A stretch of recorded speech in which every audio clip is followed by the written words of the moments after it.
आपका हमारे YouTube channel कहानियों और किस्सों का सफर में स्वागत है। आज की हमारी कहानी है प्रेमचंद द्वारा लिखी गुब्बारे पर चीता। मैं तो जरूर जाऊंगा, चाहे कोई छुट्टी दे या न दे। बलदेव सब लड़कों को सर्कस देखने चलने की सलाह दे रहा है। बात यह थी कि स्कूल के पास एक मैदान में सर्कस पार्टी आई हुई थी। सारे शहर की दीवारों पर उसके विज्ञापन चिपका दिए गए थे। विज्ञापन में तरह तरह के जंगली जानवर अजीब अजीब काम करते दिखाए गए थे। लड़के तमाशा देखने के लिए बड़ा ललचा रहे थे। पहला तमाशा रात को शुरू होने वाला था, मगर हेडमास्टर साहब ने लड़कों को वहां जाने की मनाही कर दी थी। इश्तिहार आकर्षक था, आ गया है, आ गया है। जिस तमाशे की आप लोग भूख प्यास छोड़कर इंतजार कर रहे थे, वही बंबई सर्कस आ गया है। आइए और तमाशे का आनंद उठाइए। बड़े बड़े खेलों के सिवा एक खेल और भी दिखाया जाएगा जो न किसी ने देखा होगा और न सुना होगा। लड़कों का मन तो सर्कस में लगा हुआ था। सामने किताबें खोले जानवरों की चर्चा कर रहे थे। त्यों कर शेर और बकरी एक बर्तन में पानी पिएंगे, और इतना बड़ा हाथी पैरगाड़ी पर कैसे बैठेगा? पैरगाड़ी के पहिए बहुत बड़े बड़े होंगे।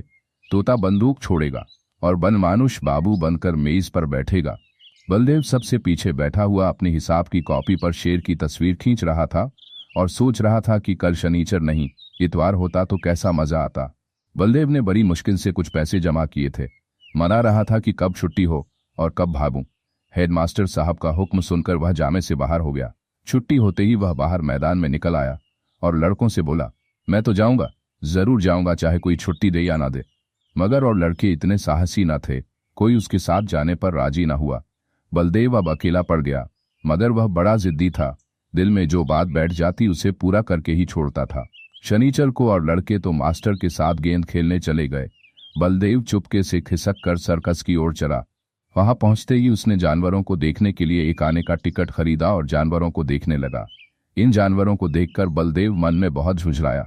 वह शेर है, मालूम होता है महीनों से इसे मलेरिया बुखार आ रहा हो। वह भला क्या 20 हाथ ऊंचा उछलेगा। और ये सुंदरवन का बाघ है, जैसे किसी ने इसका खून चूस लिया हो, मुर्दे की तरह पड़ा है। वाहड़े भालू है या सुअर, और वह भी काना, जैसे मौत के चंगुल से निकल भागा हो। अलबत्ता चीता कुछ जानदार है, और एक 3 टांग का कुत्ता भी। यह कहकर बड़े जोर से हंसा। उसकी एक टांग किसने काट ली? दुम कटे कुत्ते तो देखे थे, पैर कटा कुत्ता आज ही देखा, और यह दौड़ेगा कैसे? उसे अफसोस हुआ कि गेंद छोड़कर यहां नाहक आया। एक आने पैसे भी गए। इतने में एक बड़ा भारी गुब्बारा दिखाई दिया। उसके पास एक आदमी खड़ा चिल्ला रहा था, आओ चले आओ, 4 आने में आसमान की सैर करो। अभी वह उसी तरफ देख रहा था कि अचानक शोर सुनकर वह चौंक पड़ा। पीछे फिरकर देखा तो मारे डर के उसका दिल कांप उठा। वही चीता न जाने किस तरह पिंजरे से निकलकर उसी की तरफ दौड़ा चला आ रहा था। बलदेव जान लेकर भागा। इतने में एक और तमाशा हुआ। इधर से चीता गुब्बारे की तरफ दौड़ा। जो आदमी गुब्बारे की रस्सी पकड़े हुए था, वह चीते को अपनी तरफ आता देखकर बेतहाशा भागा। बलदेव को और कुछ न सूझा तो वह झट से गुब्बारे पर चढ़ गया। चीता भी शायद उसे पकड़ने के लिए कूदकर गुब्बारे पर जा पहुंचा। गुब्बारे की रस्सी छोड़कर तो वह आदमी पहले ही भाग गया था। वह गुब्बारा उड़ने के लिए बिल्कुल तैयार था। रस्सी छूटते ही वह ऊपर उठा। बलदेव और चीता दोनों ऊपर उठ गए। बात की बात में गुब्बारा तार के बराबर जा पहुंचा। बलदेव ने एक बार नीचे देखा तो लोग चिल्ला चिल्लाकर उसे बचने के उपाय बतलाने लगे, मगर बलदेव के तो होश उड़े हुए थे। उसकी समझ में कोई बात न आई। ज्यों-ज्यों गुब्बारा ऊपर उठता जाता था, चीते की जान निकली जाती थी। उसकी समझ में न आता था कि कौन मुझे आसमान की ओर ले जाता है। वह चाहता तो बड़ी आसानी से बलदेव को चट कर जाता, मगर उसे अपनी ही जान की फिक्र पड़ी हुई थी। सारा चीतापन भूल गया था। आखिर वह इतना डरा कि उसके हाथ पांव फूल गए और वह फिसलकर उल्टा नीचे गिरा। जमीन पर गिरते ही उसकी हड्डी पसली चूर चूर हो गई। अब तक तो बलदेव को चीते का डर था, अब यह फिक्र हुई कि गुब्बारा मुझे कहाँ लिए जाता है। वह एक बार घंटाघर की मीनार पर चढ़ा था।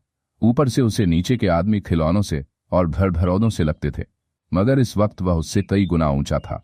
एकाएक उसे एक बात याद आ गई। उसने किसी किताब में पढ़ा था कि गुब्बारे का मुंह खोल देने से गैस निकल जाती है और गुब्बारा नीचे उतर आता है, मगर उसे यह ना मालूम था कि मुंह बहुत धीरे धीरे खोलना चाहिए। उसने एकदम उसका मुंह खोल दिया और गुब्बारा बड़े जोर से गिरने लगा। जब वह जमीन से थोड़ी ऊंचाई पर आ गया तो उसने नीचे की तरफ देखा, दरिया बह रहा था। फिर तो वह रस्सी छोड़कर दरिया में कूद पड़ा और तैरकर निकल आया। धन्यवाद। ऐसी ही और कहानियां सुनने के लिए हमारे चैनल को सब्सक्राइब करें।